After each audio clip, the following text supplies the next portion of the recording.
আজ বানাবো আমি ব্রকলি আর চিজ দিয়ে খুবই টেস্টি একটা পরোটা। তার জন্য নিয়ে নিয়েছি একটা ব্রকলিটাকে প্রথমে কেটে নেব। আমি হাত দিয়ে কেটে নিচ্ছি, আপনারা চাইলে চাকু দিয়েও কাটতে পারেন। তারপরে ভালো করে ধুয়ে নিয়েছি।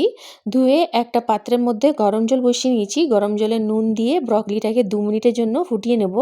তারপরে দেখুন এমনি করে গ্রেট করে নিতে হবে। গ্রেট করে নিয়েছি। এর মধ্যে দিয়ে দিলাম পেঁয়াজ কুচি, লঙ্কা কুচি, আর দিয়ে দিলাম ধনেপাতা কুচি, আর দিয়ে দিলাম 2টো চিজ কিউব গ্রেট করে।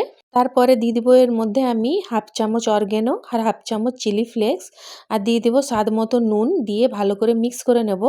ওইদিকে আমি আটাও মেখে নিয়েছি। আটার মধ্যে নুন দিয়ে নরম করে ডো বানিয়ে নিয়েছি। ডোটাকে দেখুন এমনি করে গোল করে নেব। মধ্যেখানে দিয়ে দেবো স্টাফিংটা মধ্যেখানে দিয়ে ভালো করে গোল করে হাত দিয়ে একটু গোল গোল করে নেব। তারপরে বেলনা দিয়ে হালকা হালকা হাতে এটাকে বেলে নেব। বেশি জোর দিয়ে বেললে স্টাফিংটা বার হয়ে যাবে। এমনি করে হালকা করে বেলে নিতে হবে।